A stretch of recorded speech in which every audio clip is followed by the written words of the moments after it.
जीवन की हर एक मोड़ पे आधी आधी मिली सारी खुशी, मुस्कुराए ही थे चुप हो गए। जिस घर में आंगन में रहूं उसकी भी होकर मैं ना हूं। कैसे कहूं किससे कहूं कि मैं इस घर की छोटी बहू। यदि आपने मुझे सत्य नहीं बताया तो आप मेरा मृत मुख देखेंगे। हम नहीं चाहते थे कि उसके ऊपर कोई लांछन लगे, इसलिए राधिका को लेकर चुपचाप यहाँ वापस आ गए।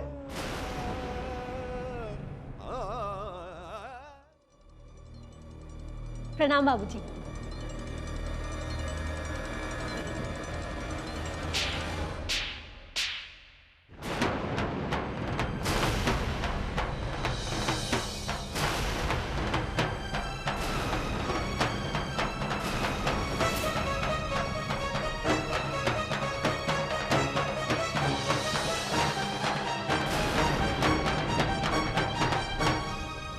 बाबूजी, एक शब्द भी कहने की आवश्यकता नहीं है।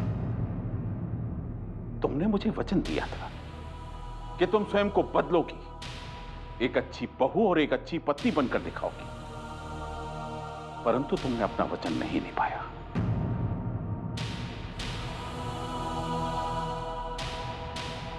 मैंने तुम पर इतना विश्वास किया और तुमने इतना घोर पाप किया।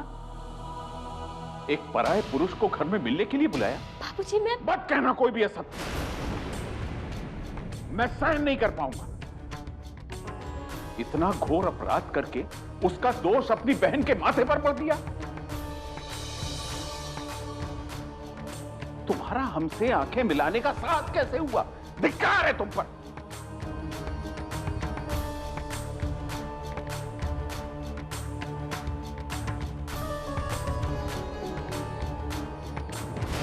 कृपा करके शांत हो जाइए जी, हम इसे प्यार से समझा लेंगे।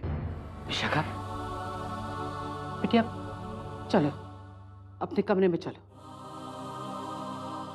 अम्मा, उसे इस प्रकार से यहां से ले जाने से मेरा क्रोध शांत नहीं होगा।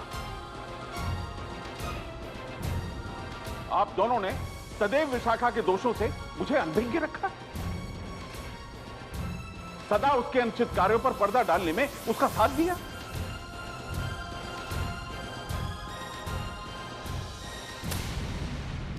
और अब देखिए, इसका इतना साहस हो गया कि एक विवाहिता होते हुए भी एक परपुरुष से अर्धरात्रि में मिल रही है। अपने पिता और पति के मस्तक पर काले खपल रही।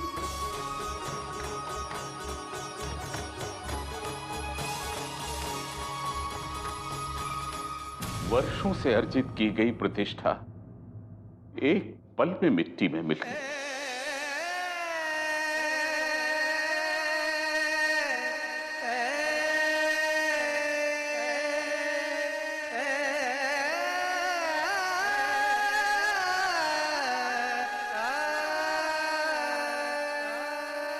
दामाद बाबू, मैं बहुत लज्जित हूं। मेरी पुत्री ने बारंबार आपके मन को चोट पहुंचाई।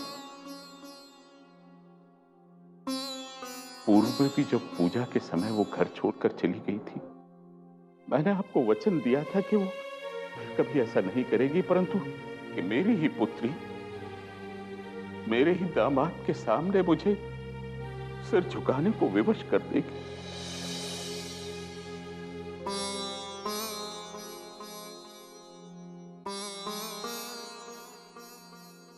दामाद बाबू, जिस दिन मैंने विशाखा का कन्यादान किया था,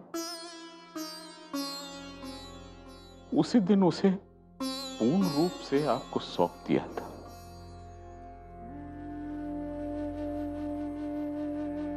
मैं जानता हूं उसे दंड मिलना ही चाहिए, परंतु उसे दंड देने का अधिकार केवल उसके पति को है, आपको है।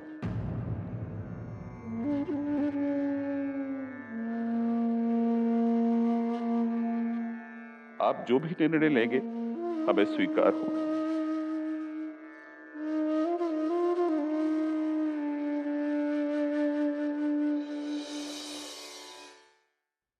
आप जो भी निर्णय लेंगे हमें स्वीकार होगा।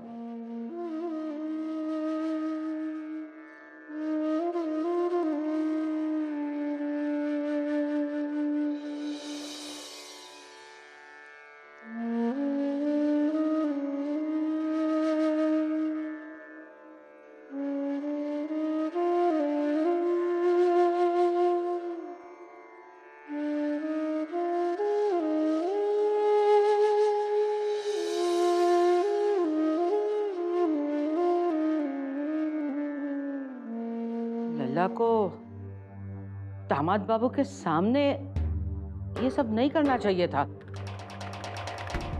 दामाद बाबू विशाखा को माफ कर भी देते। ये सब देखने के बाद जाने दामाद बाबू क्या निर्णय लेंगे।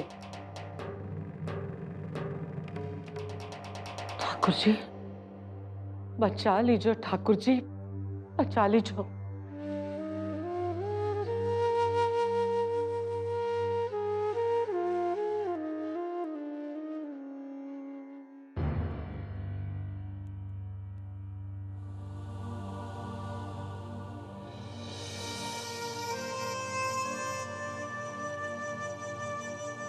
ऐसे मत रो विशाखा।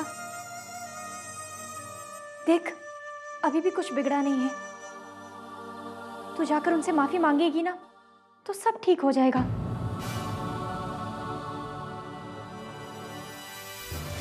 सारा काम बिगाड़ने के बाद तू मुझे साधु और संतों की तरह उपदेश देने आई है कि सब कुछ ठीक हो जाएगा।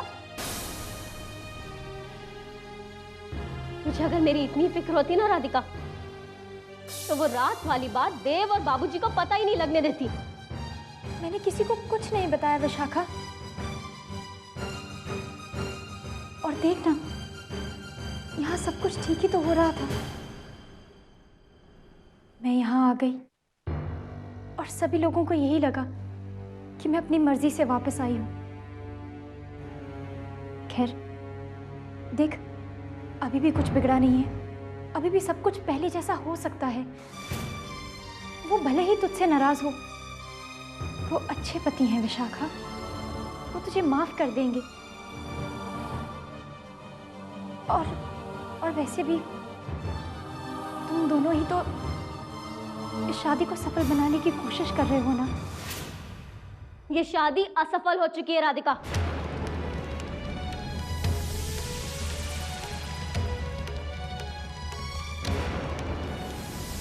और इसमें मेरी कोई गलती नहीं है।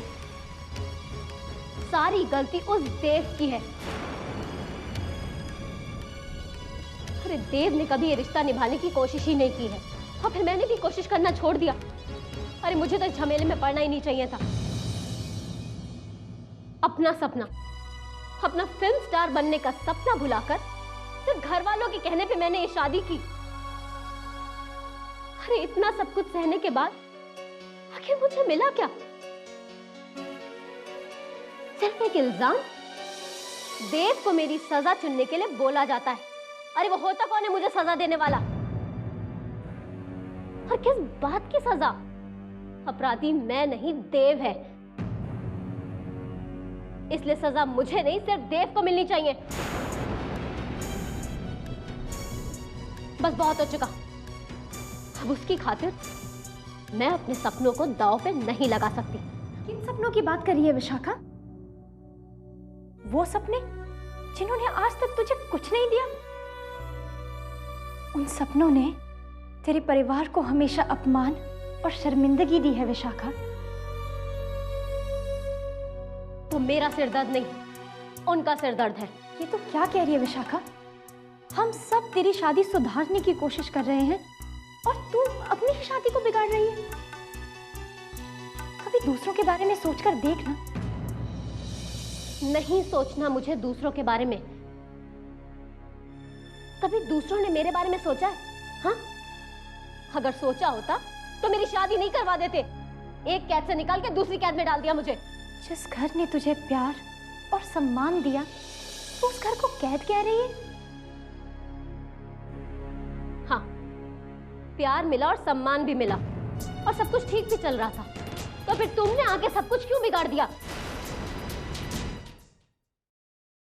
बहुत बड़ी शुभचिंतक बनी फिरती हो ना मेरी, हाँ? तो फिर देव और बाबूजी को बात पता लगने क्यों दी राधिका? मैंने तुझसे पहले भी कहा है विशाखा कि मैंने वो बात किसी से नहीं कही है। अच्छा, तो उन्हें बात किसने बताई? मैंने।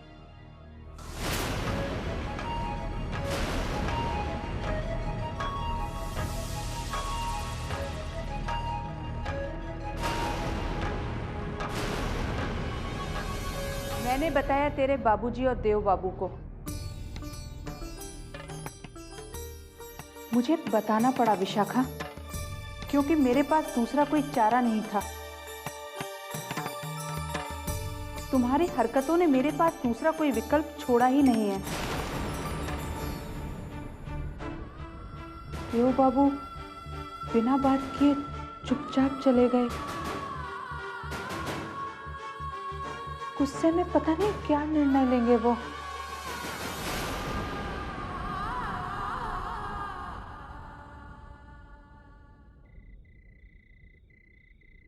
ये वाली किताब चाहिए थी माँ जी। कोई फोन आया वृंदावन से? अरे कहाँ वैशाली, मैं भी तब से यही सोच रही हूँ। जाके एक फोन तक नहीं किया, न बिरजू ने, न देव ने, न छोटी बहू ने। अरे कम से कम ये तो बता देते कि ठीक ठाक पहुंच गए कि नहीं। तुम करो ना फोन जरा। जी माँ जी, अभी लगाती हूँ।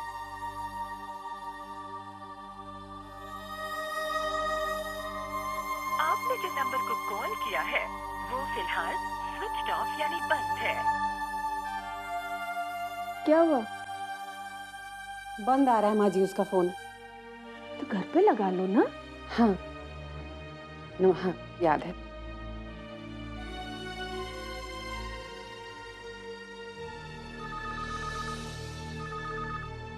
हेलो। हेलो, कौन? बिरजू बोल रहे हैं? हाँ बिरजू। माँ जी, बिरजू है। बिरजू, दादी माँ प्रणाम। खुश रहो। पहुंच के फोन क्यों नहीं किया? अरे वो हमें लगा कि देव भैया ने या भाऊजी ने कर दिया होगा फोन। अरे किसी ने नहीं किया। ठीक ठाक पहुंच गए थे ना वृंदावन? हाँ। अच्छा, देव और छोटी बहू कहाँ है? भाऊजी को तो उनके पिताजी के घर के बाहर छोड़ दिए थे हम।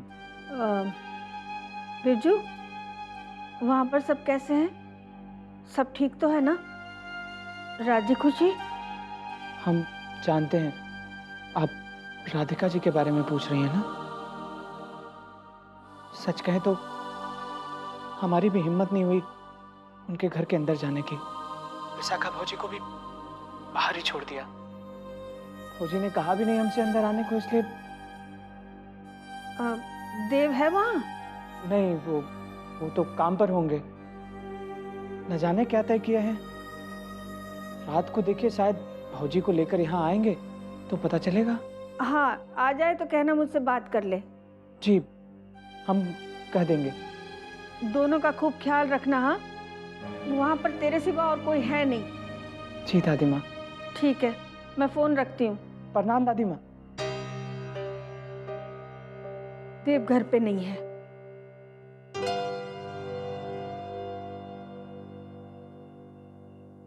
देव भैया अभी 1 सेकंड पहले आए होते तो दादी माँ से बात हो जाए। क्या हुआ भैया? कुछ नहीं।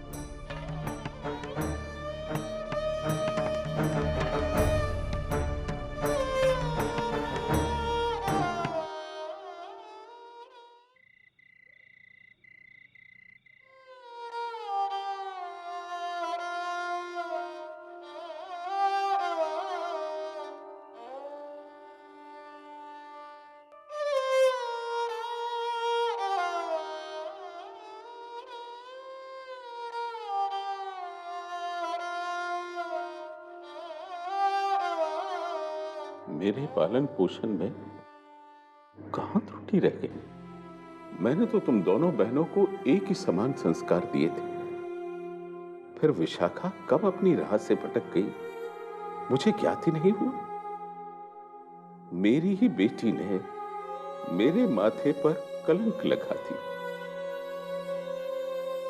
ऐसी चोट पहुंचाई है बेटा कि जीवन पर्यंत इस समाज के सामने सर उठाकर चल नहीं पाऊंगा। नहीं बाबूजी, ऐसा मत कहिए। विशाखा सुधर जाएगी। कब तक उसके दोषों को मुझसे छुपाकर अपने सर पर बोझ की तरह उठाती रहोगी? कितनी ही बार विशाखा के कारण तुमने दुख सहा, परंतु कहा कुछ नहीं। ना मुझे पता चलने दिया, न किसी और को। बाबूजी, मैंने तो वही किया जो एक बहन अपनी दूसरी बहन के लिए करती है। बहन के कर्तव्यों का निर्वाह केवल तुम ही करती रही। विशाखा ने तो संभवतः तुम्हें कभी बहन माना ही नहीं। नहीं बाबूजी, ऐसा मत सोचिए। विशाखा मेरा बहुत ख्याल रखती है, बहुत चाहती है वो मुझे। अवश्य मैंने पूर्व जन्म में मोती दान किए होंगे जो मुझे तुम जैसी पुत्री मिली। अभी भी तुम स्वयं के लिए नहीं, अपनी बहन के लिए चिंतित हो। ये अश्रु जो बह रहे हैं वो केवल अपनी बहन के लिए बहा रही हो। बाबूजी, उनसे कहिए ना कि वो विशाखा को क्षमा कर दे।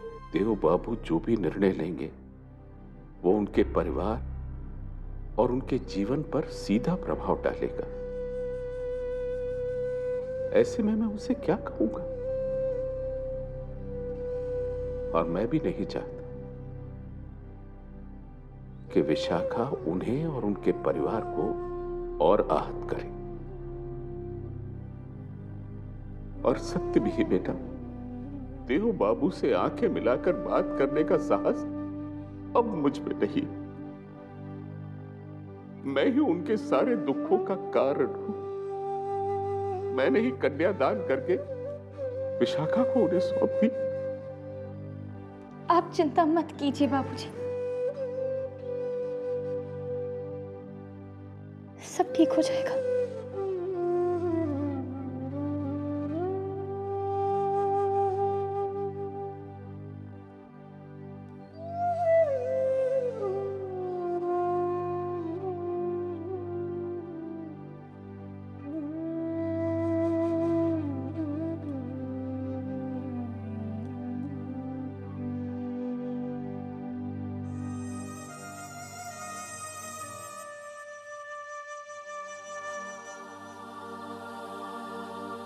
अरे गया प्रसाद जी, सारे बर्तन भी उठा लीजिएगा।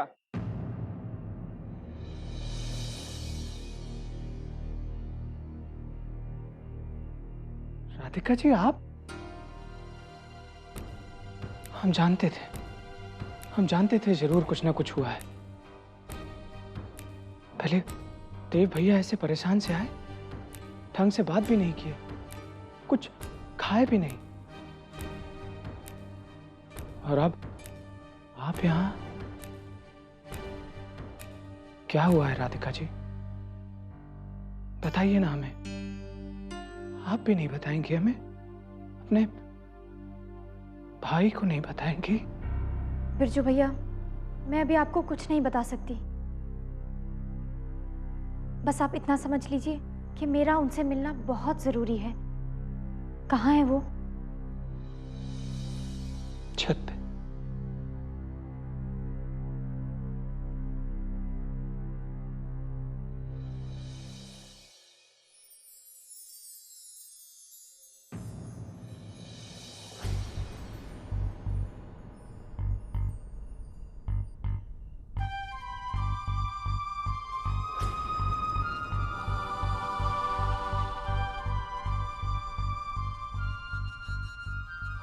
तुम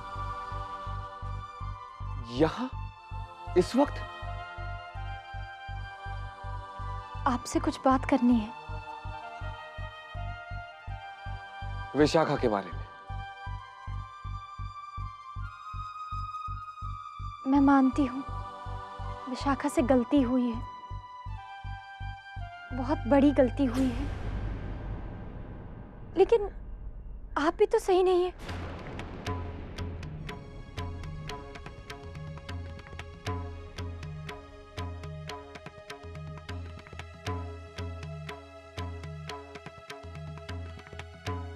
मैं मानती हूँ विशाखा एक अच्छी पत्नी नहीं बन पाई, पर आप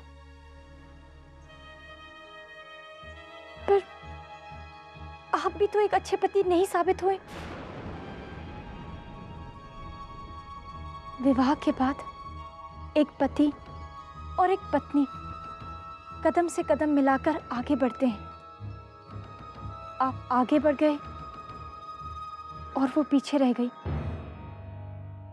गलतियां तो होगी ही ना, इसलिए मैं आपसे विनती करने आई हूं, आप विशाखा को माफ कर दीजिए और अब तक जो कुछ भी हुआ है उसे भुलाकर अपने विवाह को एक और मौका दे दीजिए।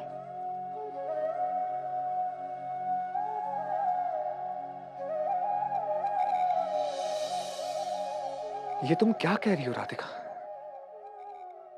तुम बार बार मुझे उस लड़की के साथ धकेलना चाहती हो जिसे मेरे या मेरे परिवार के साथ रहने में कोई दिलचस्पी नहीं है। वो इस शादी से उतनी ही नाखुश है जितना कि मैं। अगर वो खुश नहीं है तो उसे खुश रखना आपका कर्तव्य है।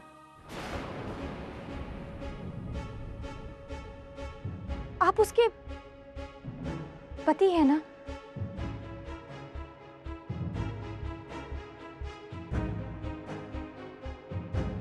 विवाह के बाद पत्नी के आंसू और उसकी हंसी उसके पति के साथ जुड़ जाती है, इसलिए आप सब कुछ भुलाकर उसे एक मौका तो दें। कैसे भूल जाऊं राधिका? कैसे भूल जाऊं कि उसकी वजह से तुम्हें अपमानित करके घर से निकाल दिया गया? नहीं राधिका, इस बार विशाखा ने सारी हदें पार कर दी है। पहले भी तुम उसकी वजह से बहुत बड़ी मुसीबत में फंस चुकी हो। तुम्हारे कहने पर मैंने उसे माफ कर दिया था, ये सोचकर कि वो सुधर जाएगी। आपने सही सोचा था, वो सुधरने की कोशिश कर रही है। आप उसे एक मौका तो दीजिए। मुझे विश्वास है कि वो एक अच्छी पत्नी साबित होगी।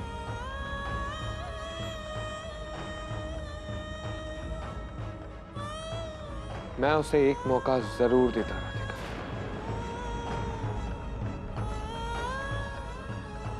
अगर उसने कोई और गलती की होती तो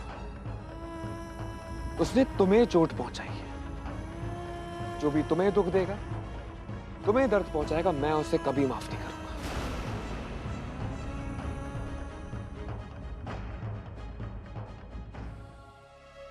मैं फैसला कर चुका हूं और ये मेरा आखिरी फैसला है। मैं विशाखा के साथ इस रिश्ते को आगे नहीं बढ़ा सकता।